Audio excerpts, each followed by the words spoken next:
Baby, tell me this your body, yeah. Body, yeah, go. Baby, tell me this your body, yeah. Body, yeah, oh, me on my bow, my fair to you. Body, yeah, oh, the minute you enter, you attack my vision. I sign up on top your mother, like I'm a Kazi mission. All man will see you get the same intention. I sorry no they carry last, the more I sharply position. Yeah, body yeah, that's why anywhere you enter, designers they funk parakbo. They want chop you though. Yeah, any location, any occasion, you are designer shop. Yeah, idi cousin war. This kind that you carry is a crime. When you call the police, idi breaking the law. Body yeah, body yeah, go, baby tell me this your body yeah. Body yeah, go. Baby, tell me this your body yeah. Body yeah, oh, me on my bow, my fair to you. Body yeah, oh, trigger me. Oh, my baby, you dey trigger me. This your matter where they finger me. Now this your matter where they finger me. Yeah, trigger me. Yeah, say if you want the Gucci bag, oh, my baby, make you talk, no they finger me. Yeah, no they finger me, yeah. This your one shot hot. I'm getting high, I need one more shot. If you give me pain, I gon' go so. If you give me girl, I gon' go so. Yeah. This your one shot hot. Now only you all I'm hot on so. Now only you waiting for my thoughts. Say if you give me girl, I gon' go so. Yeah. Body yeah, go. Body yeah, go. Baby, tell me this your body yeah, go. Body yeah, go. Baby, tell me this your body yeah, body yeah, oh, me on my bow, my fair to you. Body yeah, oh, straight from Jenna to my auto and she we go how to go. She said she down with it. Any of your friends fit to follow. Star boy be the king, #1 with it. Sound man #1 with it. Idi idi cousin war. This kind that you carry is a crime. When you call the police, idi breaking the law. One shot hot. I'm getting high, I need one more shot. If you give me pain, I gon' go so. If you give me girl, I gon' go so. Yeah. This one shot hot. Now only you all I'm hot on so. Now only you waiting for my thoughts. Say if you give me girl, I gon' go so. Yeah. Because the calamity, baby, kill us slowly. We are not ready for this kind body. I say you cause the calamity, baby, kill us slowly. They are not ready for this kind body. This kind body.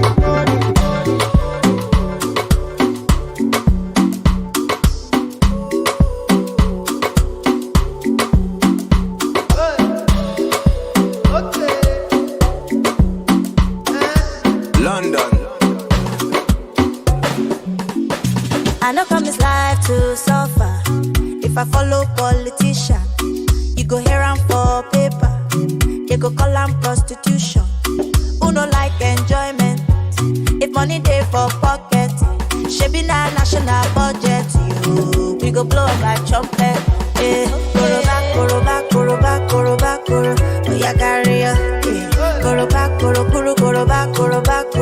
oh yeah, carry ya. Koroba, oh yeah, carry ya. Koroba, oh yeah, everybody carry ya something. I don't mean to bother you at all. Monkey they walkie bamboo they chop. Calamity you say you be talk and do, oga. Tell me what you fit do. I don't mean to bother you at all.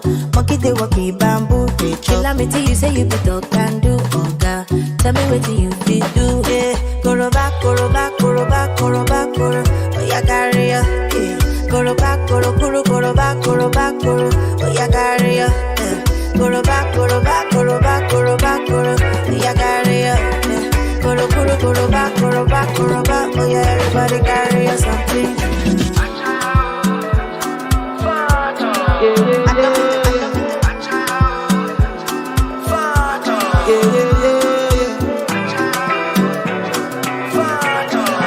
I say get the pango, get the pango, get the pango, get the pango, the pango, get the pango. See that day where we get shy, that day where we get shy. See that day where we get mania, that day where we get mania. Since 1960, yeah. That day where we get shy. Since 1930, no. That day where we get shy. You dey do skeleton. You dey do your body skeleton. You dey do we dey do skeleton.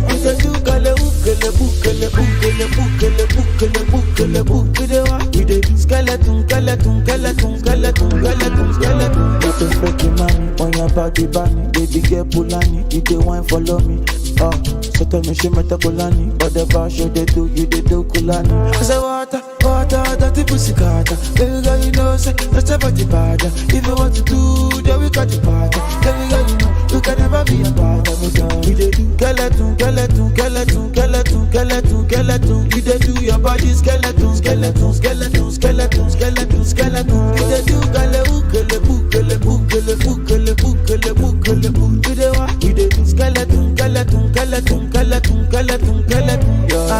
baby, don't you know you're killing me, oh baby.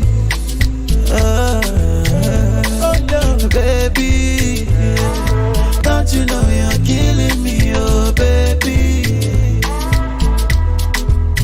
See that day where we get shy, that day where we get shy. See that day where we get mania, that day where we get mania. Since 1960, yeah.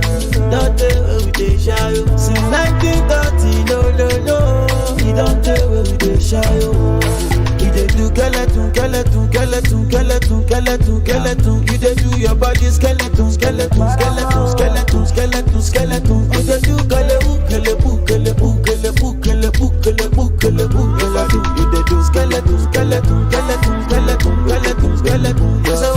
water, dirty pussy carter. Baby girl, you know say that's a body bad. If you want to do, then we got the party. Baby girl, you know you can never be a part of it. Water, dirty pussy carter. Baby girl, you know that's a body bad. If I want to do, then we got the party. Baby girl, you know we can never be a part of it.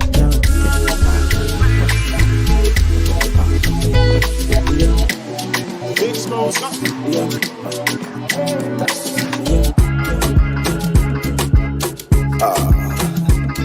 Platinums. It's Kelpie Vibes.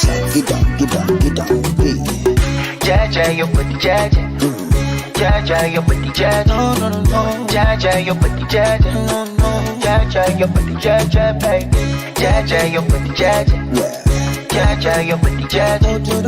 Jaja, your body, Jaja. Jaja, your body, Jaja. I saw your love give me fever. All the time you come, I done the shiver.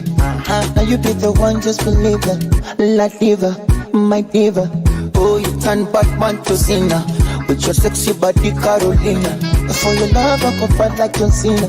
Hata kama nikiwa nguvu sina, kupe kila kitu mchana kwa usiku, tufanye mavitu, baby mavitu, kupe kila kitu mchana kwa usiku, tufanye mavitu, baby vitu, baby. Sata kislang na pa wine. Jaja, your body, Jaja. Jaja, your body, Jaja. No. Jaja, your body, Jaja. No. Jaja, your body, Jaja, baby. Jaja, your body, Jaja. Jaja, your body, Jaja. Jaja, your body, Jaja. Jaja, your body, Jaja, baby. I hope you know say this. The growth in the tech and startup ecosystem in Africa is really being driven by young, vibrant, energetic, educated, and skilled professionals who are getting into this space and who are viewing some of the biggest challenges that Africa faces as opportunities to innovate and problem solve. We're consistently seeing incredible solutions to not just our own challenges, but the challenges of the world coming out of the African continent. And I think that the more we see this, the more this drives the ecosystem. Africa has a very, very young population who are going to come up with new models and new ways of doing things, which will be very, very different from the old ways of doing things. To support them, we need to increase the amount of funding that's available to early stage businesses on the continent. We need an enabling business environment led by public sector, favorable tax policy for the sector, and general acceptance for innovation and entrepreneurship as critical to growth and development. The most critical changes that we must face in order to affect the future involve working on the right problems. So things that are not on the periphery or just simply nice to solve, but really the fundamental things that will yield the highest impact given our limited resources. I think in addition to financial ROI, there's the opportunity to invest in companies that, in addition to being high growth, high ROI, are also high on impact. And that in positioning themselves this way are going to be around for decades to come and winning for decades to come.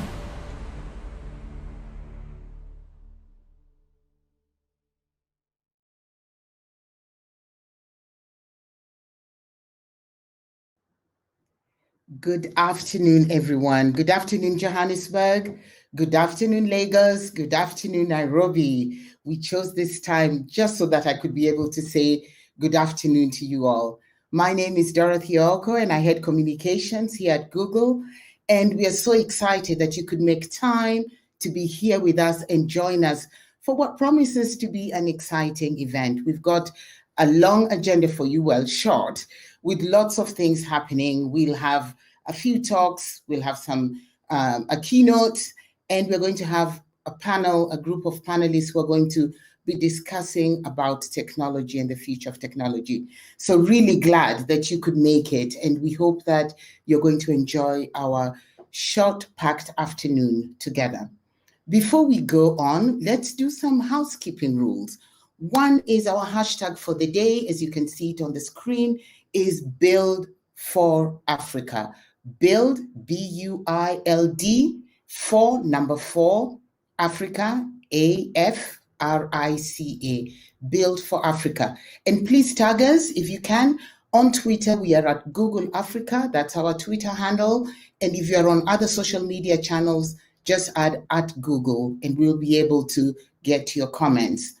We'll be utilizing the chat box, which should be on your right, to my left, on your right. And you can chat comments, ask questions. We'll be taking those questions.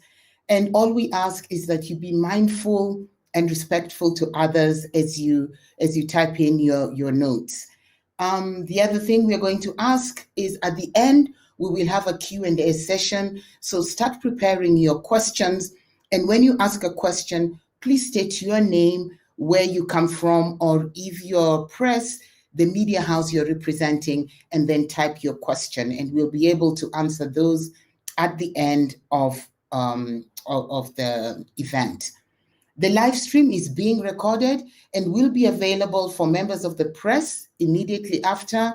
And for your friends who missed and you want to watch, you can be able to access that for 2 days. And after that, we'll move all that to our YouTube Africa channel.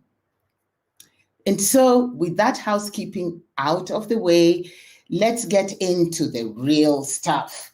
So we'll kick off the agenda with having the keynote, and the keynote is going to be keynote and opening remarks by someone who is going to talk to us about Africa's tech ecosystem opportunity. He is well-versed in this field, and his name is Andrew Watkins Ball. He's the CEO and founder of Jumo, that many of you know. Jumo is a technology platform delivering digital financial services to unbanked and underbanked entrepreneurs and small businesses in Africa and other emerging markets.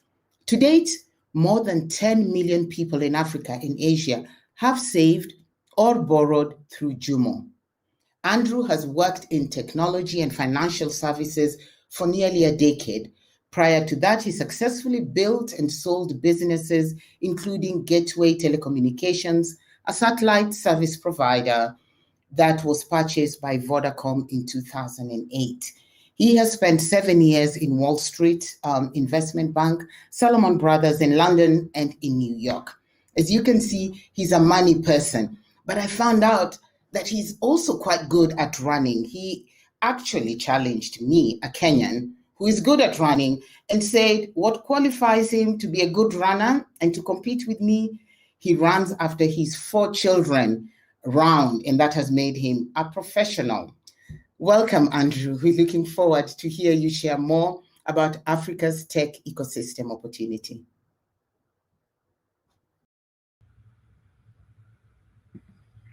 Good afternoon. Thank you, Dorothy. Thanks for that introduction. It's 7 o'clock here in Singapore, so you'll notice it's almost dark outside. And so joining you today has got me out of bedtime for my 4 kids. So thank you for getting me off the hook. It's great to be here. Thank you to Google for hosting us for this discussion. I think, first of all, I'd like to say that my own personal experience of Google as an entrepreneur, Google have been incredibly helpful to Jumo. We were lucky enough to be chosen for Launchpad in 2018, and then the Future of Finance work stream in 2019, where we were given the opportunity to work directly alongside the incredible engineers in Google's AI business. Really, the thing that struck me is the generosity of many of the people at Google who have been so encouraging and really giving us what we needed in inspiration, tips, encouragement to tackle the really hard things so that we can do better for our partners and our customers. So I think tackling hard things is fun, but it's definitely hard. I guess since I was a kid, I've always kind of tried to avoid being alone. I love being around lots of people where there's a buzz, where there's lots of things happening. To me, building things is cool. Finding a way to make things better. I think everyone who's here today at this meet is involved in some way in building products or in the ecosystems around building products.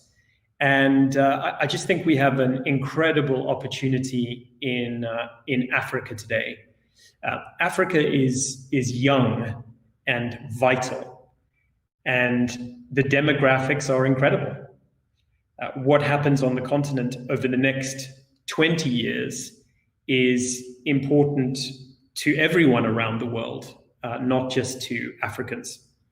So I think we've got so much going for us today. The tools we use to build things are becoming more and more efficient. Information is now available instantly and largely for free. But certainly there are challenges, and when a problem is hard, the solutions, though, become really valuable. Personally, when I come across the challenges and hurdles, I try to think about how lucky we are to have the opportunity to do this work. It's a wonderful moment in time. And I think the opportunities to build things on the continent are all around us. I think perceptions have changed a lot around Africa in the course of the last 5 years, both within the continent and outside the continent. And in terms of people looking at the continent, when I visited San Francisco when we first started Jumo in 2015 and 2016, there was really no one looking at Africa. And I think today, not only are people interested, but they're actively looking to position themselves to participate in the growth over the next 5 to 10 years. Now, on the challenges side, clearly, there are things which we have to manage very carefully. There is really, as a starting point, no such thing as Africa as a market. markets are generally relatively small if you compare them to big global markets, and they're fractured. There are 3 very large markets in Nigeria, Egypt, South Africa, some other large markets, Kenya's markets emerging like Ethiopia. But I think one of the challenges that entrepreneurs and people building products in Africa have is they don't have the benefit of building product market fit in a single market with scale like the United States. So it's not always possible to build your product the first time round and get fit in a big market. Smaller markets are harder to manage in that way, to get critical mass to raise all the resources you need. I think technology makes it easier to solve unit economics at smaller scale, but you have to be able to move fast. And you need small teams of talented people who are moving really quickly to build things. Africa's talent is immense, and it's one of the best things about the continent. The startup scene is growing really as a result of this swell of talent coming up. But what is thin at the moment is the scale of the output of products. And we really need some large success stories in order to deepen the market. And I think that the money will flow chasing opportunities as you have demonstration of success. So we really should be working together, helping each other in order to create these success stories as a showcase for what can be built. But the demographics are an incredibly strong tailwind. You need to work out how to build a sail to catch the wind of those demographics and to propel your products.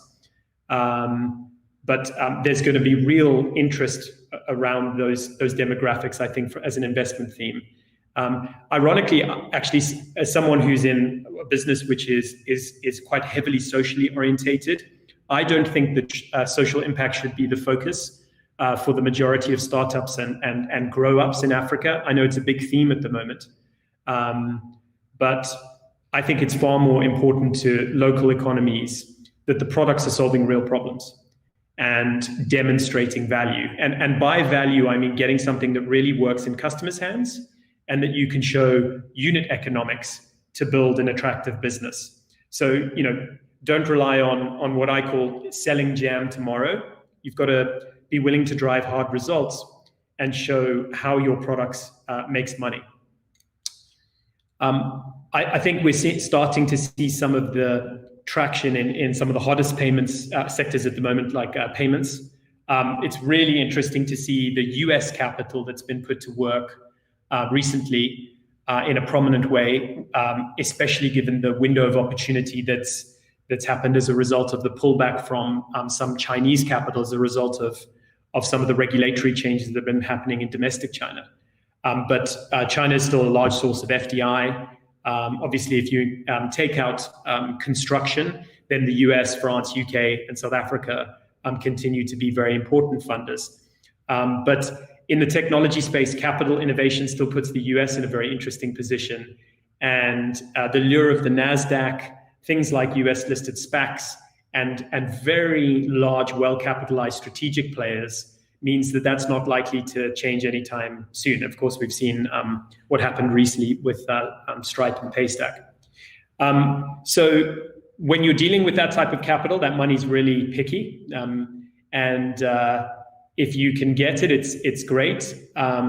But for local economies, there are some challenges. You don't necessarily want all of the value that accrues as startups and grow-ups build equity value. You don't necessarily want all of that flowing to offshore investors. So there's a real need to get local capital to participate in these high-growth companies.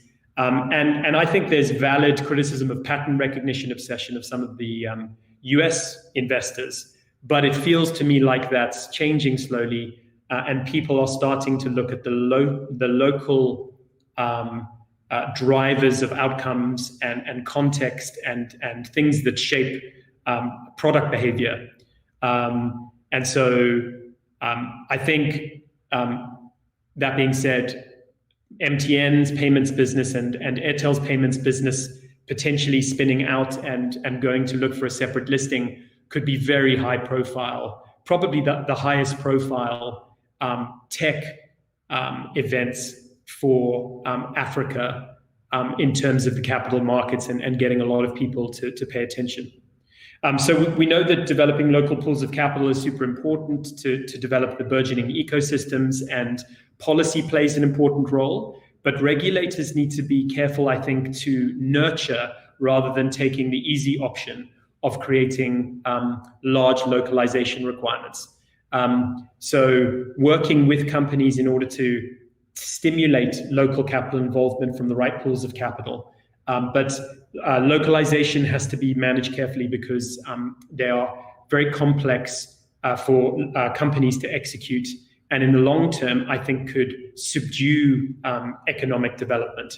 And so policy needs to be very carefully developed, I think, with input from companies on the ground. Lots of other pain points. We've talked about funding. I think availability of high quality training environments for tech talent is also important. If you look at deep markets, talent is often grown and ideas incubated inside large tech companies before first-time entrepreneurs then strike out to do something on their own.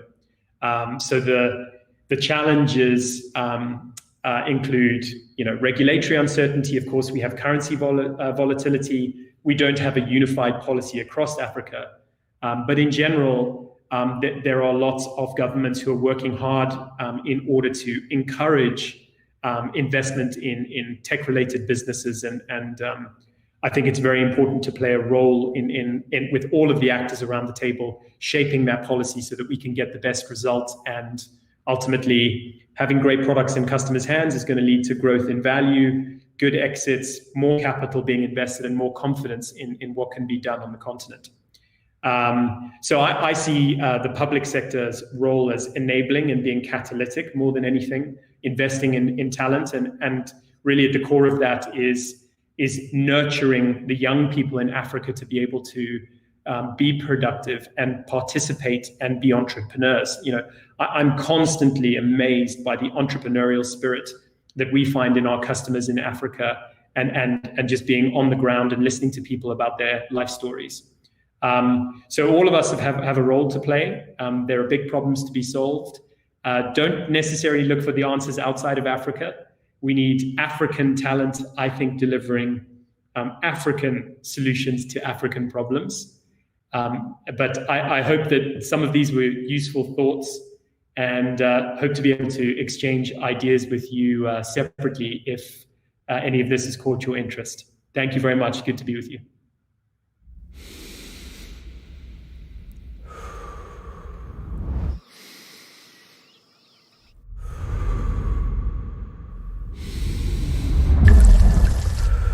Sound analysis is used in so many fields,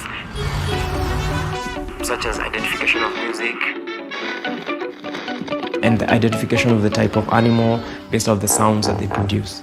Sound is critical to what we're doing because physiological sounds are very important in medicine, but the traditional stethoscope hasn't changed for close to 200 years. The doctor is limited by the human ear and they cannot hear specific frequencies. This method is very inaccurate and causes a lot of misdiagnosis. Our mission is to use machine learning and TensorFlow to revolutionize the diagnosis and treatment of respiratory diseases in low-resource areas such as sub-Saharan Africa. The Tambua app is a powerful screening tool that helps doctors make decisions quickly. The core technology is trying to mimic the human auditory system. Once the patient walks in, the doctor collects the lung sounds with symptoms, risk factors, and vitals of the patient, and then the Tambua app combines all that information and gives the doctor a probability of the patient having a specific respiratory disease. Kuna any abnormal breath sounds? Eric introduced TensorFlow to us because he felt that we can use TensorFlow to go through all the stages of development to deployment of our model. Our model uses spectrograms. We take sound data from the digital stethoscope and convert it into a visual problem that the computer can best identify. We have worked with a number of clinics and pathologists and we are able to collect data from 621 patients, and then we use that data now to build our machine learning model. Once we had trained and evaluated our machine learning model, we deployed it on our Tambua app. TensorFlow Lite helps us to perform an inference on a mobile device without the need of a connection. So doctors can use the Tambua app offline without connecting to the cloud. There are 216 healthcare facilities that are using the Tambua app and the Tambua devices. These clinics are spread out and some are very rural clinics. It's really a nice project. I can elicit a crack call plus the vital sounds. Then when I add the clinical history and the other physical examination, there's no need for me to take this patient for an X-ray.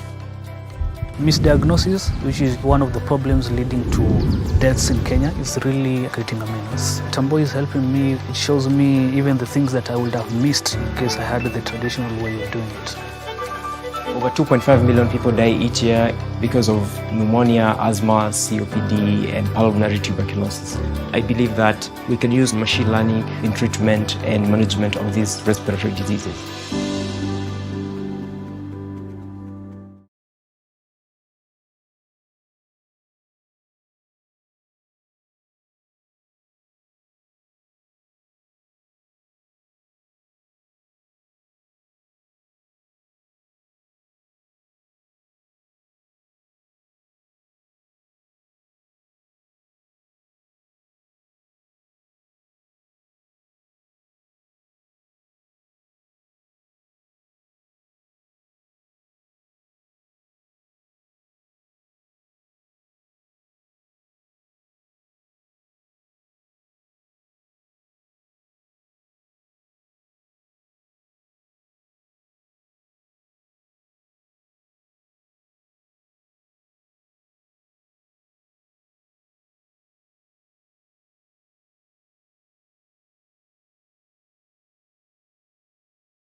Good afternoon, everyone, and thank you so much once again for being with us. My name is Nitin Gajria. I look after business and operations for Google across sub-Saharan Africa.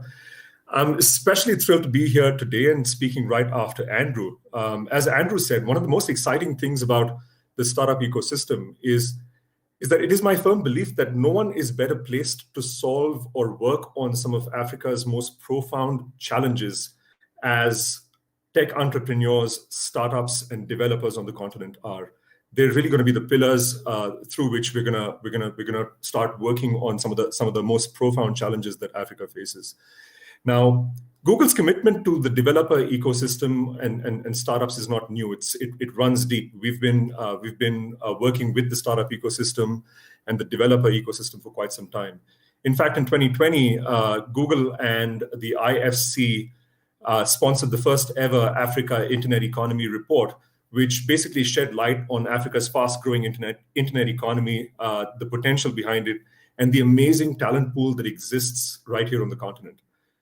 We also released the Digital Sprinters report, which talked about the need for governments as well as private sector to focus on 4 key areas as we think about the fourth industrial revolution, right? And those 4 key areas are really physical capital, human capital, technology, and competitiveness. And Google has been dedicated to the ecosystem and building the ecosystem in Africa through deeper developer advocacy, through training, and through startup acceleration. In 2017, going back about 4 years, we announced a 5-year commitment to training 100,000 Africa developers on mobile and cloud technology. Our goal has been to provide this basic and intermediate developer skills training, certification, and job matching to drive employability for developers in Africa.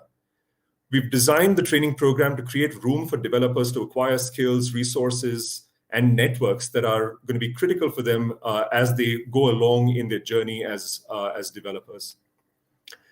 In fact, this program has progressively grown over the course of the last several years. We started off with a small pilot in Nigeria back in 2017, And this program has now expanded into Kenya and South Africa in the following year after that. And then to date, we have provided over 77,000 training opportunities to developers from 54 African countries. So this is really, really broad-based. Our 2020 Africa Developers Survey research shows that there are about 700,000 developers in Africa, which is a pretty sizable talent pool.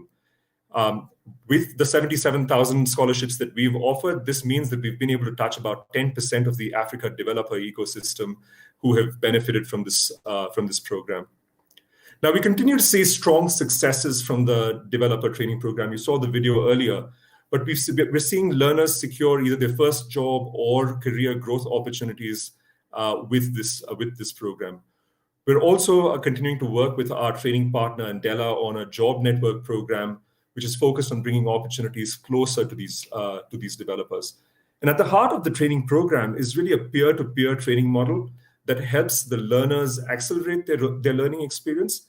And we also provide exam scholarships for the top learners to then get professional certification in their respective training areas. Which then brings me to the first of our two really, really exciting announcements. I'm really thrilled to talk to you today about the fact that we're announcing a further 40,000 scholarships for African developers as a part of our training commitment. As with previous years, we will continue to collaborate with Pluralsight as well as Andela to offer Android, web, and Google Cloud scholarships to beginner and intermediate developers who are residents of the African continent.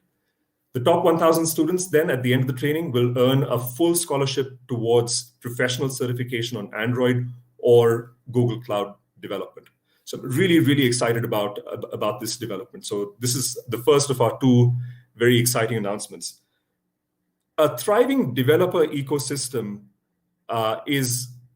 relies heavily on a thriving broader startup ecosystem, right? So as we work towards a thriving developer ecosystem, it's also important that we have a startup ecosystem that's thriving, which brings me to the next part of this presentation. Now, the African startup ecosystem has seen a huge amount of growth over the last 5 years. And we've seen amazing success stories come out of Africa. We've seen the 200 million acquisition of Paystack. We've seen Flutterwave's unicorn status with a 1 billion valuation. We heard from Jumo, who again have been incredibly successful on the African continent.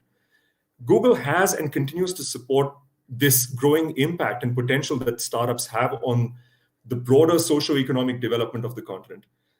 Back in 2017, our CEO, Sundar Pichai, announced a $3.5 million 3-year commitment to support startups all across Africa with the best of Google. Its people, its practices, processes, technology.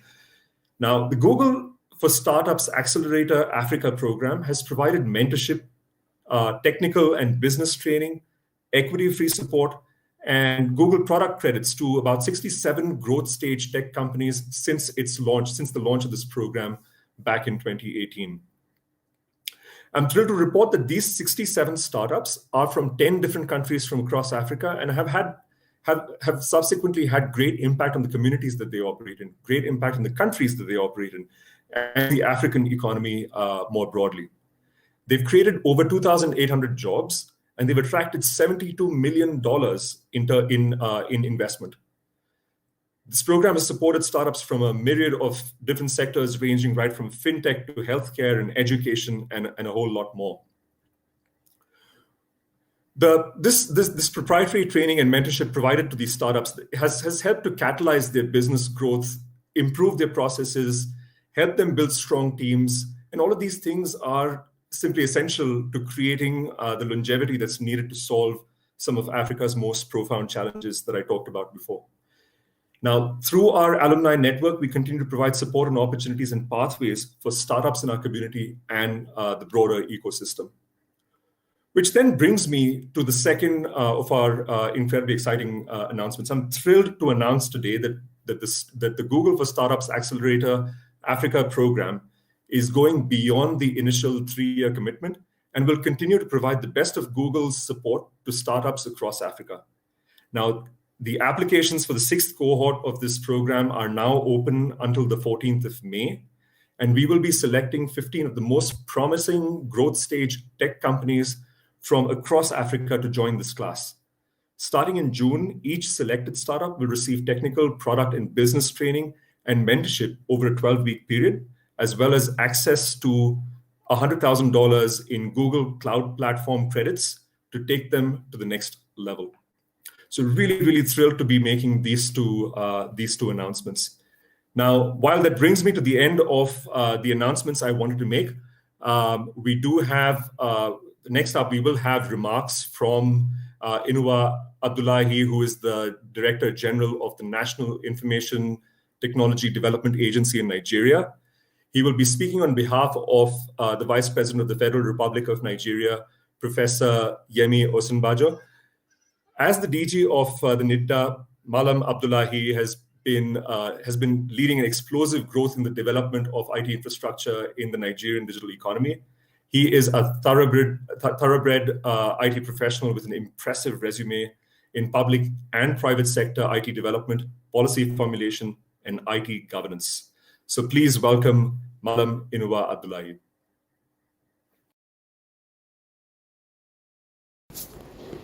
Thank you for inviting the Vice President of the Federal Republic of Nigeria, His Excellency Professor Yemi Osinbajo, GCON, for delivering a keynote at this auspicious event.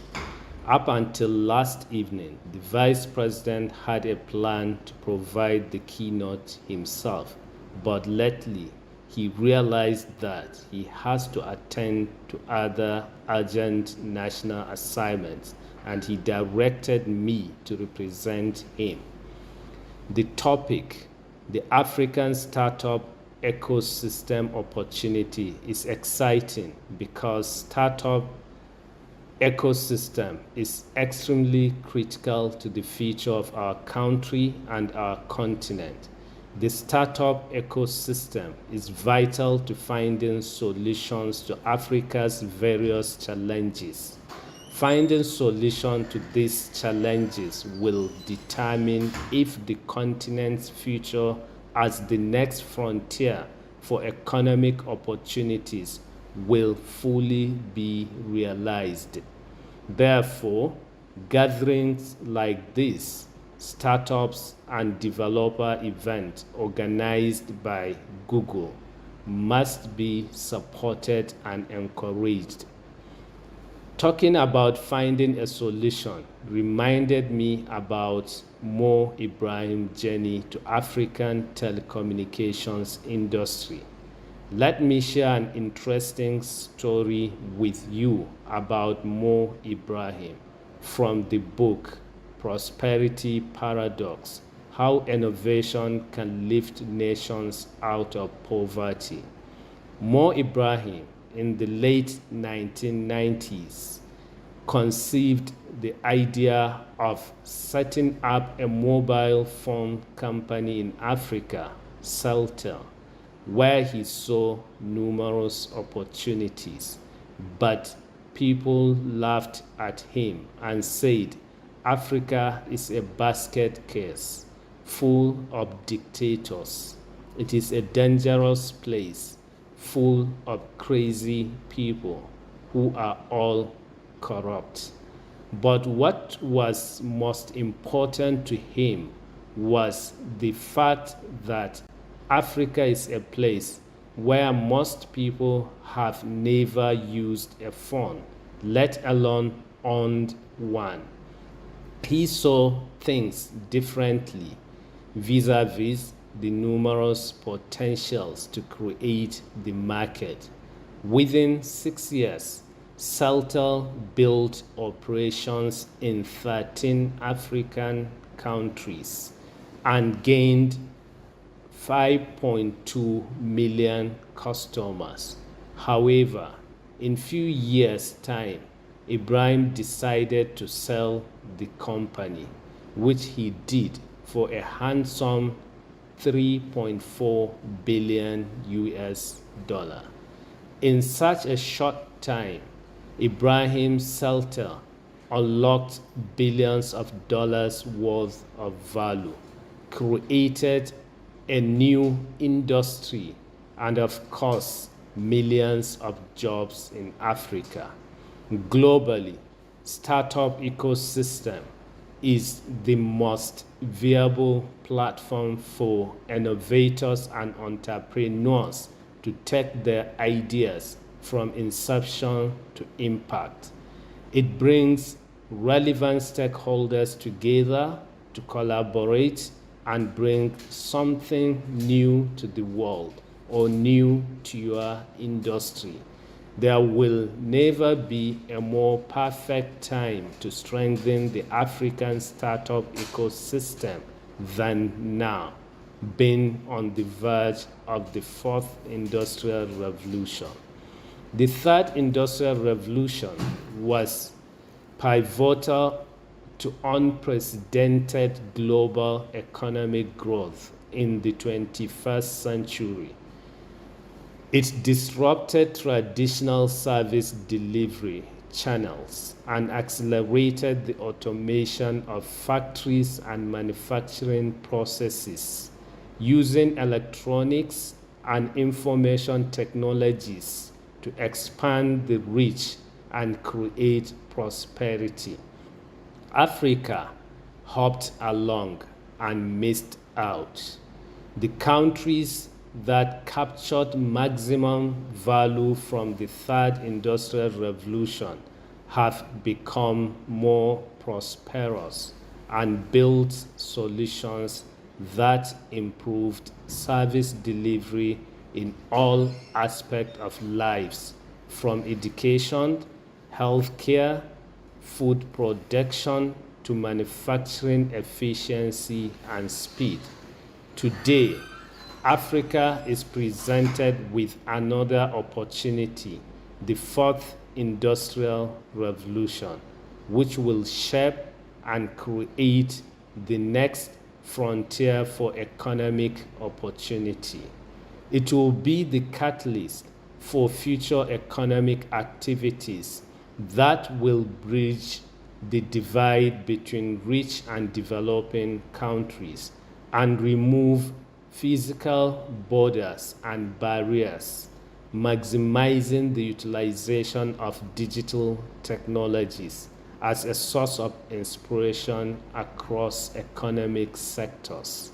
The African startup ecosystem opportunity is hinged on two key factors and anchored on the fourth industrial revolution, driven mainly by digital technologies. The first factor is innovation capacity, and the second one is entrepreneurial capacity. Both capacities depend on four key indicators, namely human capital, infrastructure, fund, and demand.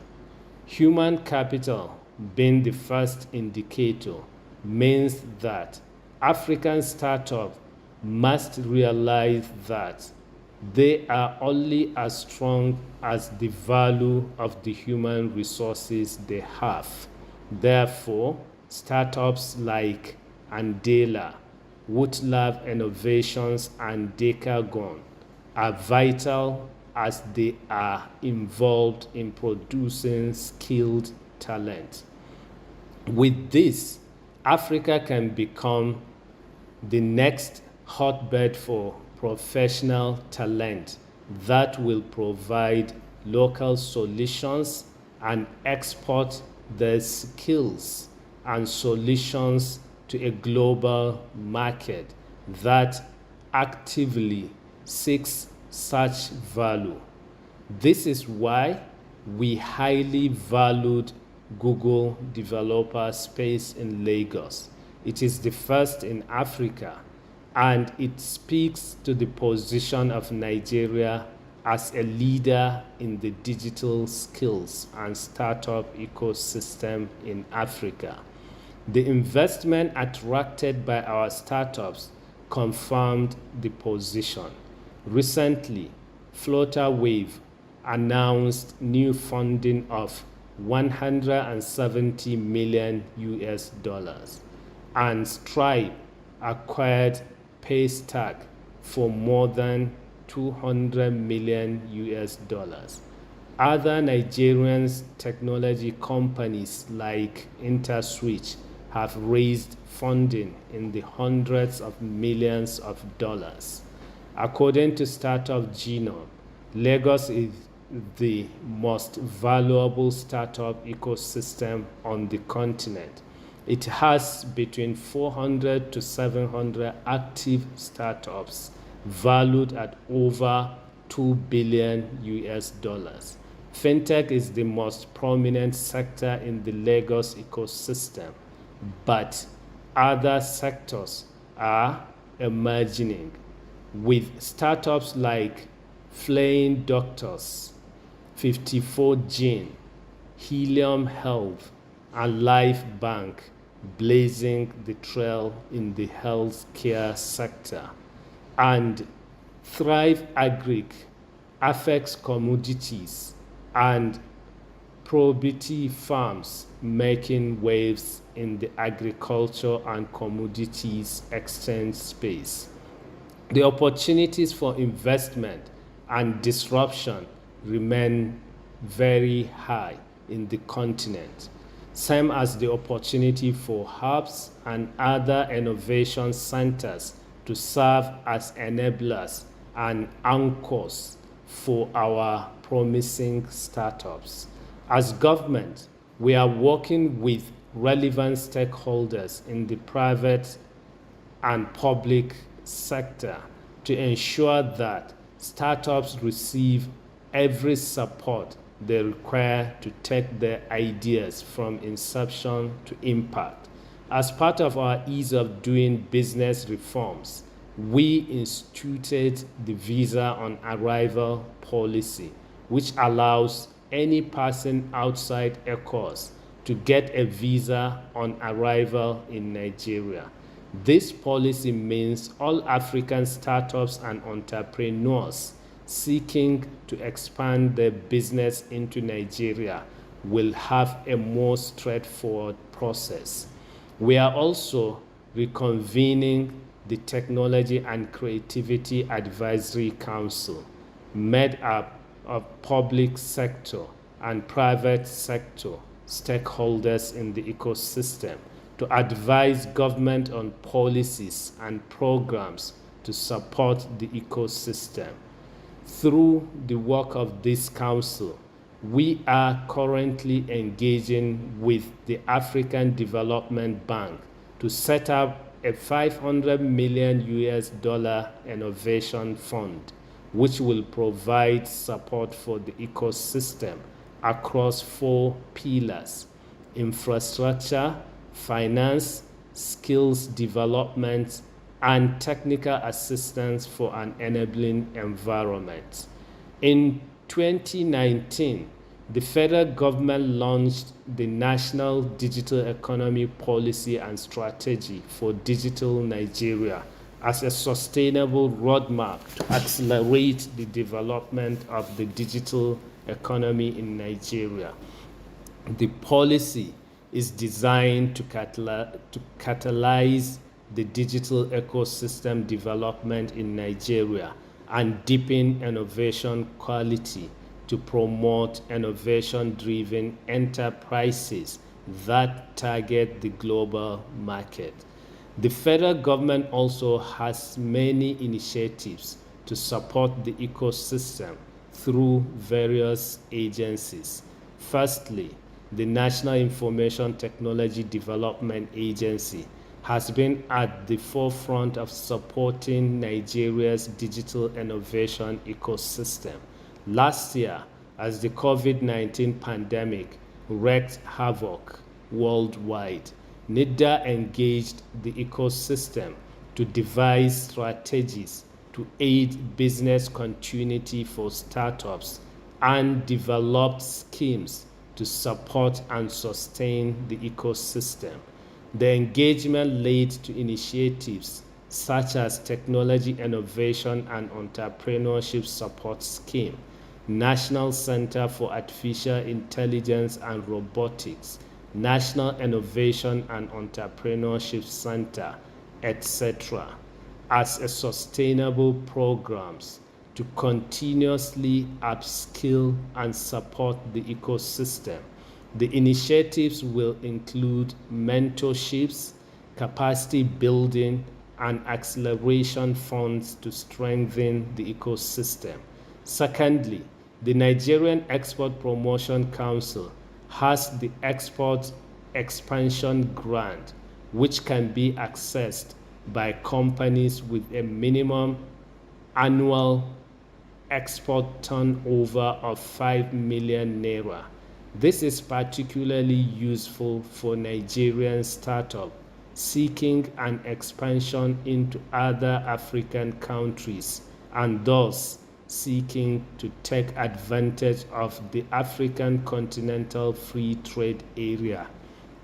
Other opportunities, such as the Central Bank of Nigeria's Creative Sector Loan, in collaboration with the Bankers Committee and the Bank of Industry's Technology Fund, are designed to create different ways in which startups can access the value they need to keep expanding their businesses.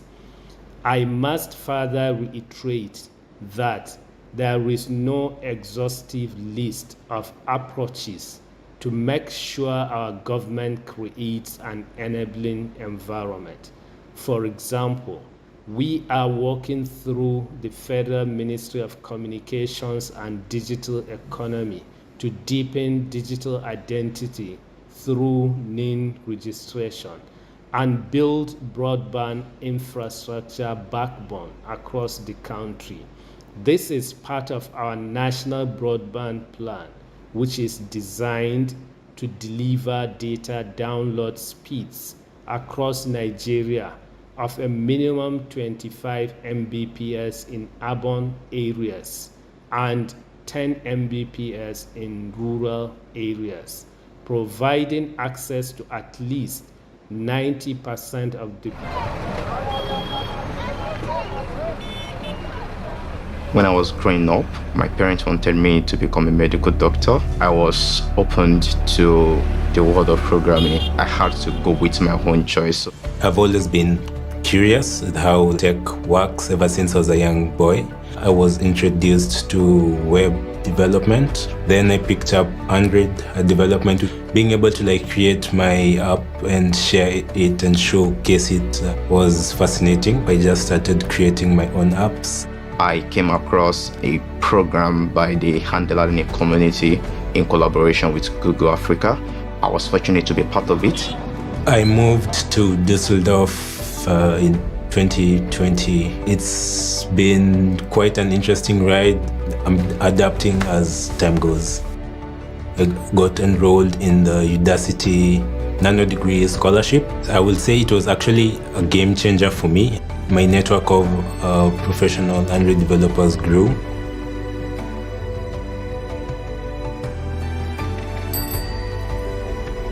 I was able to complete my nano degree program. After learning, I was able to secure a job. I posted my certificate on Twitter, and that's how my employer located me. I went through a series of interviews. I took coding test where I developed an application, Android application. The only language I've ever written was Java. I had to learn Kotlin on the fly because I wanted the job. I only took 2 days to write the assignment in Kotlin. Kotlin is so fluid, easy to use, and has a lot of resources for learning outside there, including YouTube videos, blog posts from community. Now I'm an engineer at Kudi, building softwares, helping the Nigerian economy. I made my dream a reality. I'm an Android engineer at Trivago.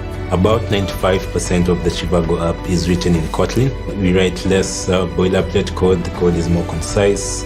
Extension functions, named parameters, which gives us some form of flexibility in our architecture.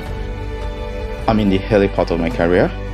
I look forward to obtaining a master's degree in software engineering so I can build more useful software for people and make their life easier. For the future, eventually love to settle down. Starting out a business, there's a lot to be done. I have a passion for education, and one of the ways through which I can achieve this is through technology. My family, they're excited. I'm proud about the progress I'm making in the tech space. I believe helping people, more so in the tech space, is something that really gives you an upper hand, especially when you're new in the industry. Android development did provide me a lot of opportunities. I've had a chance to talk to people from Nigeria, Morocco, people based in the US, people in Germany, Philippines. Through Android development, I've met like-minded people and formed a tech family where we've had conversations that are life-changing and career transforming. Technology feels like one language which we all understand, and I can say that's really mind-blowing.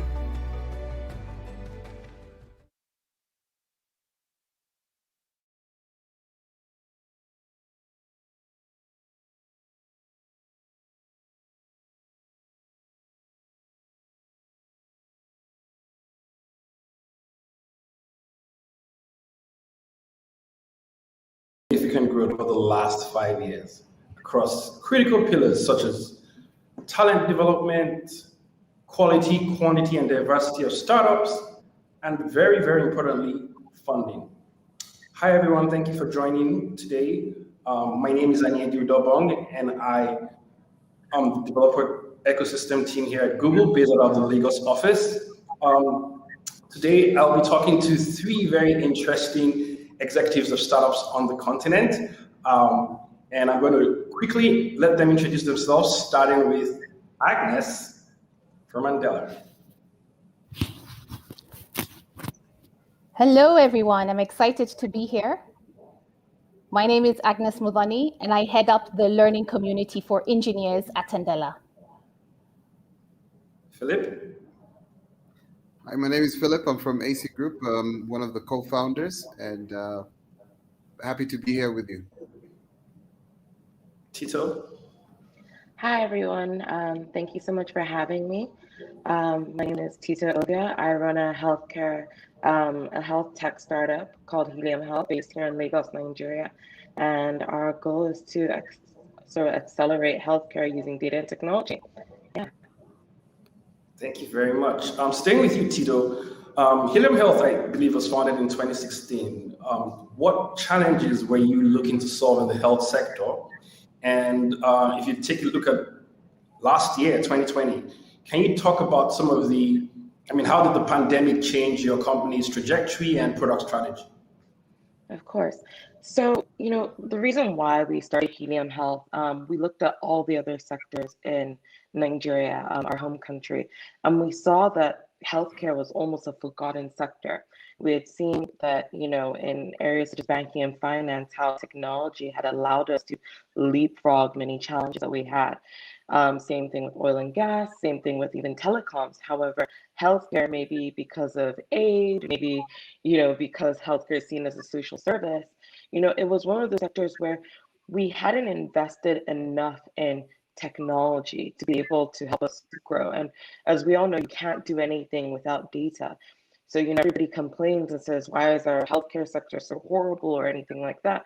But if you truly don't know where to even begin to invest in the first place and how to scale it and grow it, then again, you're really starting from nowhere, right? You don't have, there really is nothing that you can begin to do. So my co-founders and I, we really said, okay, how can we ensure that we sort of pull together all these different data sources to actually give, whether it's donors, whether it's people that want to start up hospitals, whether it's even, government, anything like that, the access to healthcare data in Nigeria, and sort of create this platform. That's what we wanted to do. What really ended up happening, because we soon realized that there were no real at-source, data sources, that we had to create our own. And this basically led us to create our flagship product, which is our electronic medical records platform.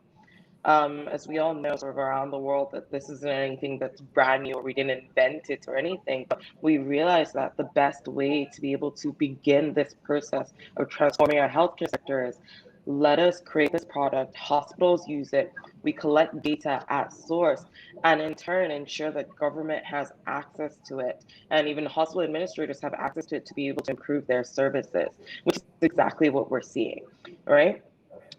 Sort of when the pandemic hit, I was almost, of course, there are horrible things going on in the world, or people are dying, and, especially, look at what's happening in India right now.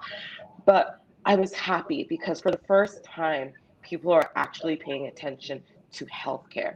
For the first time, people are trying to find solutions, themselves in country on how to improve their healthcare systems, whether it's with logistics of the vaccine distribution, whether it's with, tracking and tracing. Again, everybody now is talking about healthcare, which is something that you don't really see very often when you have all these other sectors that are more popular, sort of quote unquote more sexy. And, with Helium, we're already sort of a remote first company. So, sort of changing and isolating wasn't something that was very different, but, we had to then move up development of different products. So our telemedicine product was meant to be launched in Q4 of 2020. And, we launched it in April of 2020 because of the pandemic. We had to be more flexible and more versatile in launching other products as well that could help our government to be able to, track and trace and do contact tracing and help with the environment. And, so it was very exciting for us and very busy for us as a health tech company. But I'm just happy now that everyone is talking about healthcare and they've seen the importance of technology in helping to be able to fight a pandemic. So, yeah. Well, that's amazing. I mean, speaking about, inefficient sectors, public sector, I think I'll throw this at Philip, right? Transport in most African cities and countries is hugely inefficient. Like it's all over. So whether you call it matatus or boda bodas or danfos or okadas, whatever you use to describe it. What specific problems in the transport sector did your company, look out to solve, and what role did technology really play in your company's solution, starting with Rwanda? Well, thanks. Definitely, AC Group has. First of all, we were incepted in Rwanda. We were formed in Rwanda. We started in 2015. We basically came out with a mission to try to solve the problems that we were seeing in the public transport sector. Most of the inefficient services that you've talked about, simply something as simple as being able to know how much you're going to pay from one journey to another.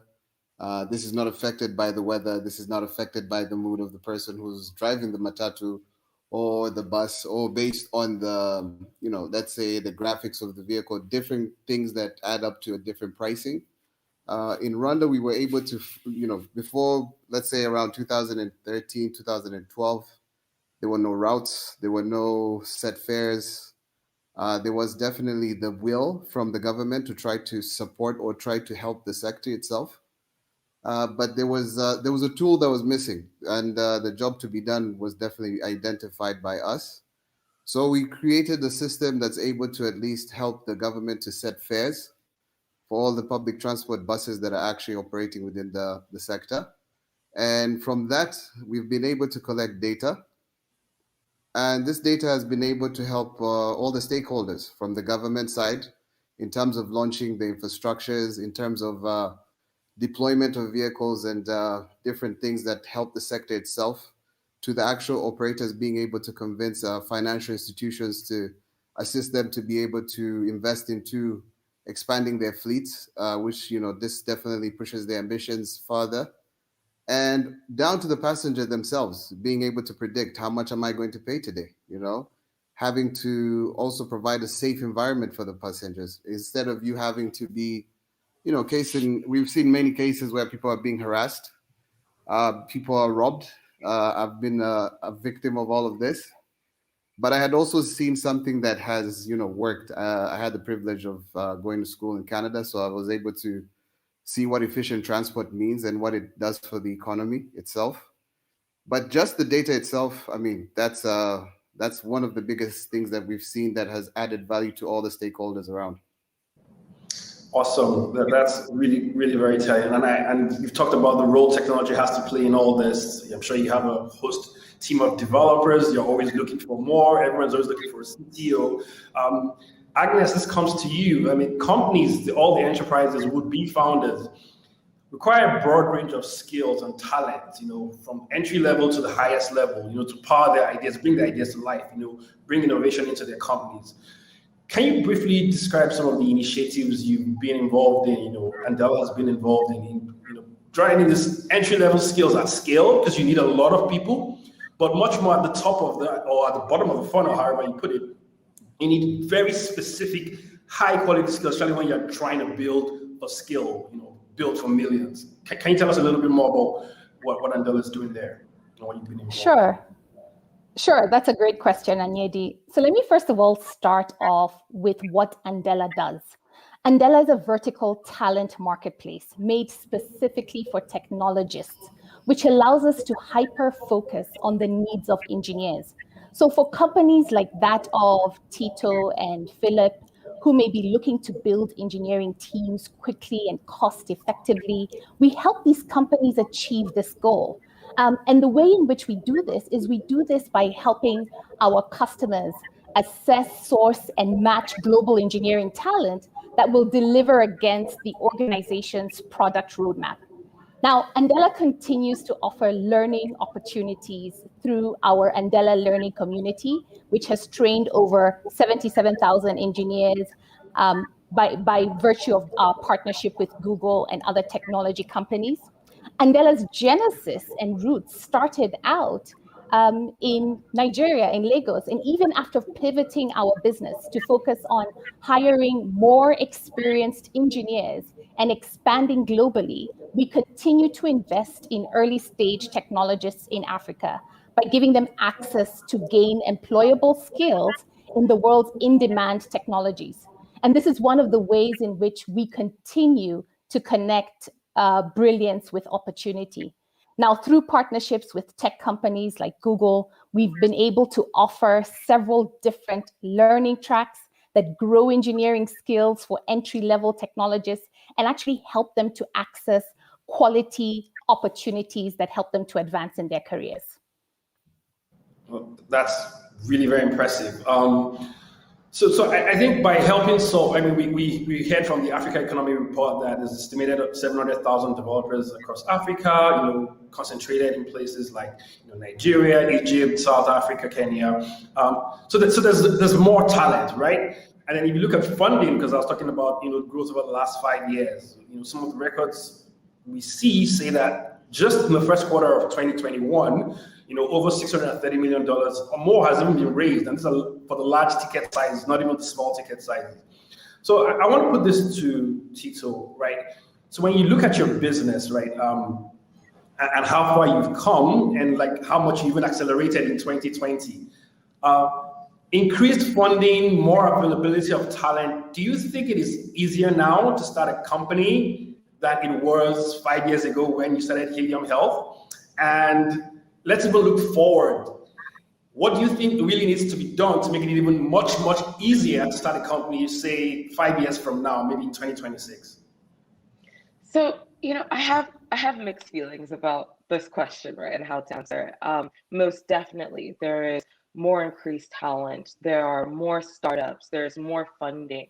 There's more, I guess, access, right? So, I mean, this thing that we do, whether it's ed tech, health tech, fintech, right? Whatever tech you do in whatever sector, it's more popular, right? That you're seeing it. So, which means that, I guess, people that do want to become entrepreneurs, start their own businesses and go in technology, it's a lot easier because there are people that have quote unquote paved the way, right? And you've been able to see, I guess, the route to success. So yes, there's that. But then again, I guess, running a business in Nigeria and, the valuation of the Naira, that in itself too, right, plays a factor because then again, 5 years ago, things were a lot better financially, right? So most definitely, right, so that there's increased talent. Other companies have done well that have allowed us to want to start and, even start other businesses. But the fact of the matter is that even just with developmental talent, it's just one aspect of the business, right? You need your operations people, you need your finance people. There are all these other skill sets too that need to be able to be, I guess, brought up to the level that we need them to be able to compete at the level we want to internationally. If we truly want to be able to get our own, our Facebook and our own Google and things like that, right? Then most definitely we need other, I guess, departments, whether it's legal or things like that, to be trained up to that skill level, which is important for us, right? And that's where we too want to be our own institutions. And, it's just not developmental talent, though fantastic and truly the people that are building these amazing products, but we want to be able to, I guess, build up the other sectors, definitely. Thank you very much. And then for our audience, if you have questions for the panelists, or please feel free to put them out there in the chat. Use the hashtag Build for Africa, tweet at Google Africa, and use at Google on other channels. I'm going to pivot back to Philip, because you mentioned something about data being available for all stakeholders, and then even data being available for government. Can you really say a little bit about that? How does this, because everyone talks about big data, but you are in transport, you've seen a lot of data, and now you're making that data available to even the public sector. Can you talk a little bit about your partnership or your relationship with government, and how useful is that data in actually delivering value to commuters? So basically in Rwanda, we are working hand in hand with the government in providing data that's actually assisting in providing subsidies that are offered because of the current measures that are being taken for COVID-19. All over the globe, you've seen that there's been initiatives or measures that have been taken to actually, some countries where they've even stopped transport, like India at the moment. Some of the metro is down at the moment. But in Rwanda, we're operating right now at 50%. But the government is aware that definitely keeping these buses on the road, maintaining your staff, these are definitely, costs that are going to be very critical or could damage a company. So with the role that we are playing in this relationship, we're providing the data that's now being able to be used as a basis to provide this funding to the companies. So this is one of the great examples I've seen that have come out of this whole pandemic. And definitely we see there's a lot of value for this service across the table.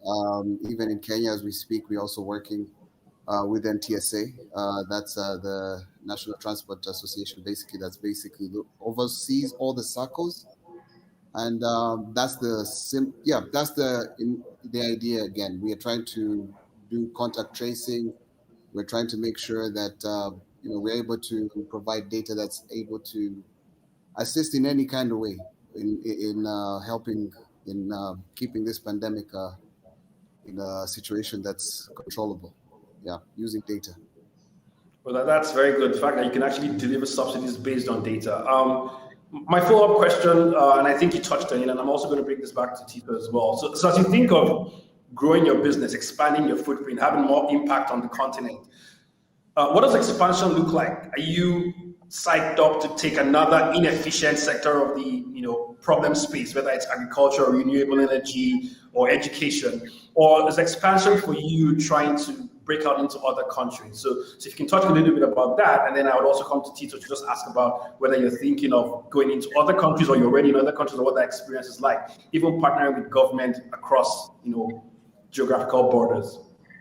So Philip.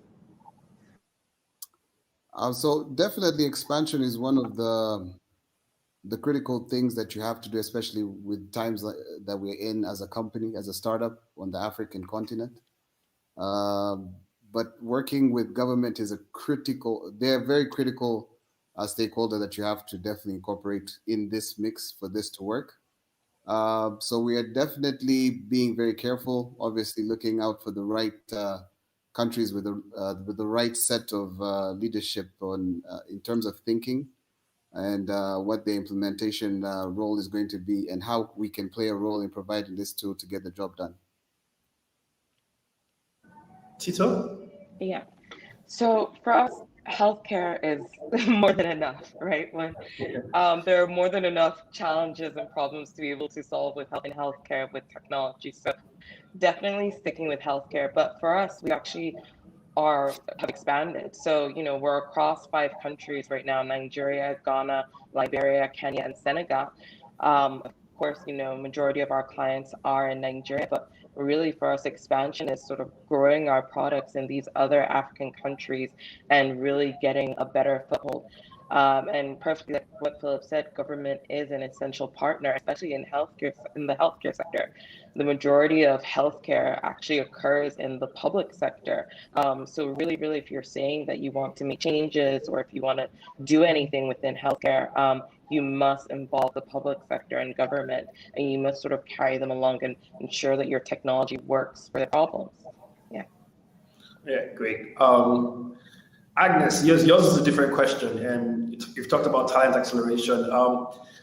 Very interestingly, right from beginning inception of Andela, like remote work, virtual learning has been in your DNA way before 2020. So like you were already in the future of work before COVID-19 and COVID-20 and COVID-21 got us all there. So can you talk more about the opportunities? Because we need jobs in Africa, and then we have a huge young population, very talented population. Can you talk more about the remote opportunities for people still on the continent to be, earning good paying money while being based across cities in Africa? Yeah, that's right. Andela was built for remote work, as Andela engineers have been integrated into global client teams since day one for us. With the pandemic, what it's done is it's just accelerated our efforts to hire more talent and serve new customers. So when I think about what are the opportunities for young, highly skilled talent, I see 3 opportunities. The first one is when we've surveyed and talked to employers, when you size the opportunity, what you see is that 83% of employers plan to provide more remote opportunities. I'm sure all of us here, even on this particular call right now, are working from home or working remotely. We're seeing companies are more open than ever to talent being remote. We've seen companies like Twitter and Google extend remote work to their employees, which is great news for engineers in Nigeria, Kenya, and beyond, because what this means then is that there are more global opportunities for engineers to tap into. And what the world is beginning to realize is that remote work can be a major catalyst for democratization of opportunity. So that's point 1. I think point 2 is that freelance work is growing and having a positive impact on the engineering talent, and I'm sure maybe even in across other industries. But let me speak specifically around engineering talent. At Andela, we went ahead and conducted a survey, a third-party survey, and what we saw is that the top line result revealed that more than 74% of our engineers had a quality of life improvement. When we drilled down even further, we saw that 81% of them with more than 1 year of tenure were able to increase their take-home pay. So many of them also have improved their self-confidence, peace of mind regarding their careers, and are better able to save. The third point is when we look at companies today, what we're beginning to see is that more and more companies, whether it's companies who are focusing on building out developer tools or across other verticals, they're trying to enter areas of the world, including Southeast Asia and even Africa, where the emergent developers are coming so that they can better understand their needs. Having a local presence there with amazing talent is super valuable to building a global product. So that's really amazing. Tito, Philip, do you want to just add anything specifically to this remote work, maybe your company's culture or how you're bringing in more talent or what you're looking for to really help your company? Maybe we'll start with Tito. Yeah, so I mean, I touched on this a little bit earlier, but at Helium Health, we've always been remote first, to be very honest with you. And that's because our hospitals are all over the place. So, we always make a joke that if anybody's in the office, well, it's because we don't have any clients, right? And work isn't being done. And sort of, I guess it's amazing now, I guess, seeing other companies and other businesses, I guess, adopting that lifestyle, because especially if you live in Lagos and the traffic situation, and where's the time to, like Agnes said, have your peace of mind, truly. So yeah, definitely remote first is the way to go. Yeah, well, for us, it's a bit of a complicated situation because we're in transport. We have to be on the ground, yeah. But we've been also pushed to have to innovate around the way we do business, the way we are introducing smart technologies within the transport space. And I have to say to Agnes, we really appreciate what you guys are doing, because at the end of the day, when you improve the quality of the staff or the team that you're going to be able to hire to provide these solutions, it leads down. It's a trickle-down effect that leads down to better products, and that's cheaper for us at the end of the day. So we definitely appreciate what you guys are doing. And in the space of the health space, I look forward to seeing how we can work with Tito as well, because we're looking at trying to expand into different diverse our services, add different added value services on top of the people who we're already serving. So yeah, definitely. That's but remote work, I hope one day we can find ourselves managing a smart transport system where everyone is at home. Yeah. So you would be thinking of inventing remote transportation and still monetizing it? We're almost there. We're a few steps there.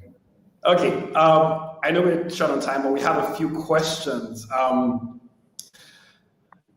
So we have a question here from Prince Oswagu. He says, looking for countries with the right governance and policies for expansion. I think this is for you, Philip. Is Nigeria on your radar right now, or are you more, East Africa focused? And does this even have to do with the right governance and policies kind of, thinking for your decision making? Well, it's a quick thing. We basically are focusing on the markets where we've already established our presence.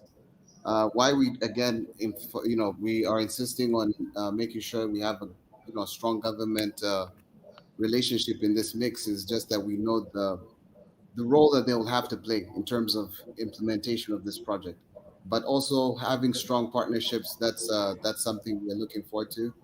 Prince, if you can get in touch, we would definitely love to hear what you can offer us in terms of an opportunity.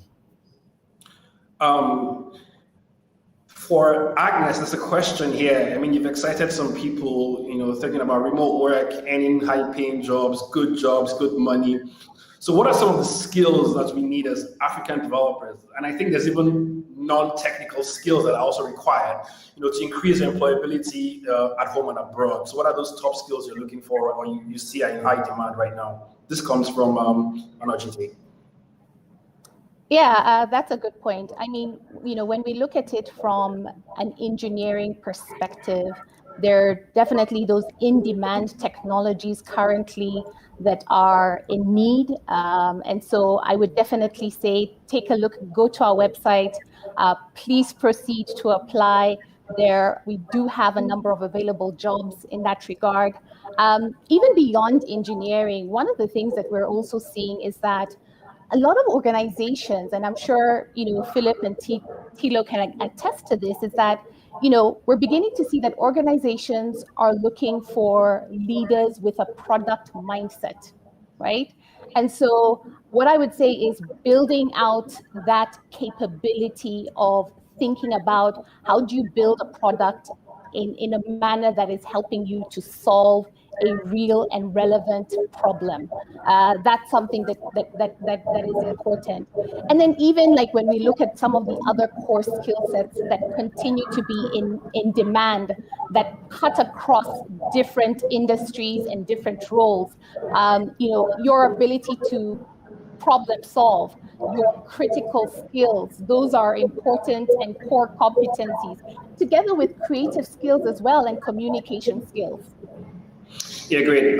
Just one last question from the audience, and this, I think I'll give this to Tito. Although it says 2 founders on the panel, I'm asking a lot of data from the users. Charles Audley is asking, how do you handle issues of privacy, consent, and third-party access? And I think this is really very critical for Tito. I mean, medical records consent, third-party access, and privacy. Can you talk a little bit about, and I think that even also speaks to where do you find the skills for people who can actually do this, whether it's the engineering or the legal aspects of privacy access? So, I mean, if anybody wants to see it, right, our privacy policy and our terms of use is there in black and white on our website. It's very, very clear. I think what was interesting when we even started, and Nigeria in itself with NITA and with our policymaking and things like that, that we're beginning to grow and form policies around, personal health records and things like that, and how to handle that data.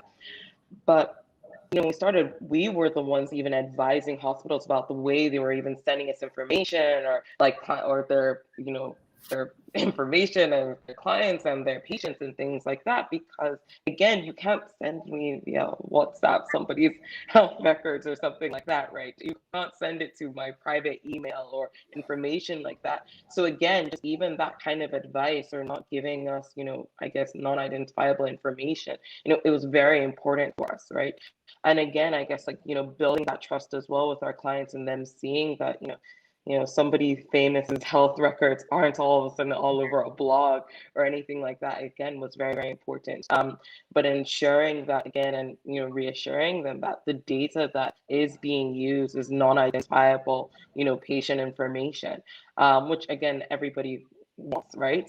Which is important. But again, we need it to be able to improve our healthcare sector, to be able to even give them loans, which is something that we do for our hospitals now with Helium Credit. Again, having that data information and how we can even invest back into their facilities. So, I guess doing this for 5 years now, never having any data breach or any leaks or anything like that, I think has sort of, I guess, proven the quote unquote test of time. But I think just being transparent, being honest, and constantly moving with the times as well is important with, health records and data and information. Yeah.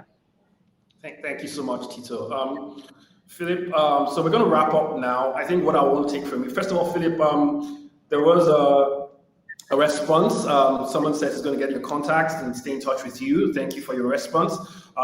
So one last word from you, like what can companies like Google, what can government do, to really help keep up the momentum, or even accelerate the developments we're seeing in the technology sector in Africa? Well, companies like Google can definitely play a huge role when it comes to offering some of the already platforms that we use as transport companies, such as Google Maps, I would say. This is the time where everyone has to help to keep, the show running. We've all taken a hit during this pandemic. More than ever is when we need that kind of assistance to push it through, and even actually to keep the companies running. In terms of what can government do, from firsthand what we've seen the government of Rwanda has done, especially in terms of creating a very conducive environment where these businesses can actually thrive and grow and expand and innovate. If we can see something of this sort of situation replicated across Africa, we can really see a really big change in terms of the transport sector. And when the transport sector works, the economy moves. That's the belief that we have at AC Group. Agnes, over to you. Yeah, I think the past year has shown us how interconnected we are, and the importance of creating equitable solutions. When we look at the world today, the way in which the world is changing, and where future job and business opportunities will require for us to continue to drive further inclusion for digital access and digital skills. I think Google is doing a lot of work, and even with the GADS program, there's been great support in that regard, together with also the support we're providing, the startup ecosystem. I think there's still more work to be done to close that digital divide. And this is where I believe the government can come in and play a role in better coordination with academics, industry players, and consultants, help to build strong and influential think tanks, and just continue to work towards striking the right balance between innovation and good business practices. Finally, Tito, your last word, and how can government, Google, companies like Google help? Yeah, so I mean, starting with Google, I mean, can continue doing and having honest conversations like this and using their platform to showcase, the amazing companies that we have here in the ecosystem. Because again, by doing that, you're then inspiring other entrepreneurs or other people that may want to start and showing them that it truly is possible in the country they may be in. So I think that that's essential for our ecosystem, definitely. When you talk about government, most definitely working hand in hand with companies like ours, to be able to craft regulation. The world is fast moving. Again, last year has been able to see that, right, in which every single day things are happening, things are developing. And we may not get it right at first, but however, working with those companies in those sectors to ensure that we craft regulation and policies that are beneficial for all parties, I think that's essential. Yeah. Thank you very much, Agnes. Thank you, Philip. Thank you, Tito. Thank you for your time. Thank you for sharing the insights you have shared and painting a very optimistic picture of the future. If everyone in the ecosystem can come together, play together, and get this right. Thanks for this panel. I hope the audience, you had a great time. Thanks for the insightful questions. I think we're done, and I'll be handing it over to Dorothy to take us from here. Thank you, everyone, and bye for now. Bye. Thank you. Bye. Thank you.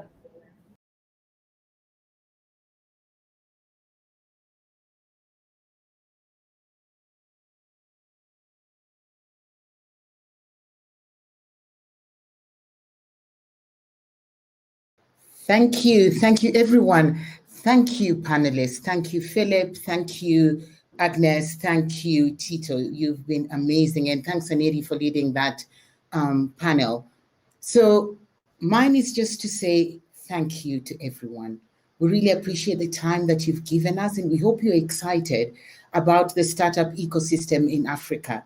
My first thanks really goes to Andrew Watkins, who started us with the opening remarks. And his quote was, "African talent delivering African solutions to African problems." This is the opportunity that Africa's tech ecosystem has to deliver African solutions to Africa's problems. So thank you so much, Andrew Watkins, waking up so early, missing out on looking after the kids to join us from Singapore so early. We appreciate you, and thank you for the work you're doing in the ecosystem. Next, I'd like to thank Nitin, who made the announcements and who heads Africa for us, and is a staunch sponsor and supporter of everything we do in the continent, and who made the announcements today. Thank you, Nitin, for your support as always. Next, I'd like to thank the Director General for NITDA. Even though we had technical challenges, and this is something that we are all familiar with in any part of the world, we were still able to get what he was saying. And we'd really like to thank him for recording the video for us and being here with us, and especially for sharing what the Nigerian government is doing to support the startups and the ecosystem and make sure that they're supporting entrepreneurs. This is a commitment from the Nigerian government, and we're hoping to see this right across Africa, government supporting startups and entrepreneurs. Next, I'd like to thank the panelists and the moderator, Anyedi. We'd really like to thank you. The discussion was enriching. The questions by everyone was amazing. And you really talked about where you see the opportunity for African startups and sharing about your experiences, transport, medical, Andela, what you're doing. Thank you so much. And thank you for sparing time for us. I'd also like to thank Google for Startups partners across SSA. There are many, and you'll see Google for Startups, GFS, everywhere. We want to thank you because without you, we cannot do the work that we do. Google for Startups mentors, you're critical to the programs that we run. And that's what you do. You mentor startups, you're able to give them wings so they can fly. And without you, we would not be able to do the work that we do. Our partners, Pluralsight, when Nitin talked about the scholarships we are providing, it's through partners like Pluralsight and Andela. They are our implementation partners to our developer scholarships program. We cannot roll out this without this partnership. And so to Pluralsight and to Andela, we say thank you so much. We'd also like to thank GDGs. You're everywhere across the continent, and you're part of the work that we do and support us, and even seeing you on live stream today. Next, I'd like to thank Googlers, the silent voices who have made this happen.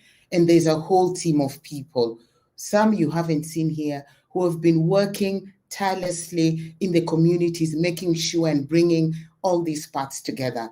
To Googlers, wherever you are on the stream, thank you. Thank you for this partnership, because that's how we work at Google. We support one another, and we're able to then reach the billions out there. So thank you so much. And the people who've been working on the tech, Blend, Neil, Caroline, you're the silent heroes who are working, making sure that this, in spite of the tech challenges we are having, we're able to show this. I'd just like to remind all of you that the live stream link that you'll see on our Google Africa, it's going to be available for the next 2 days, and then we will move it to our YouTube Africa event. So you can check it out if you want to listen way after this event. And with that, just to remind you, Build for Africa, it's real. And as the speakers have said, the future is here for Africa. Let's go build for Africa in whichever capacity we can. And we look forward to seeing you apply for those developer scholarships, apply for the Class 6 of Google for Class startups, and let's build for Africa and make Africa grow. Thank you so much. Have a lovely evening, and see you at the next event. Bye.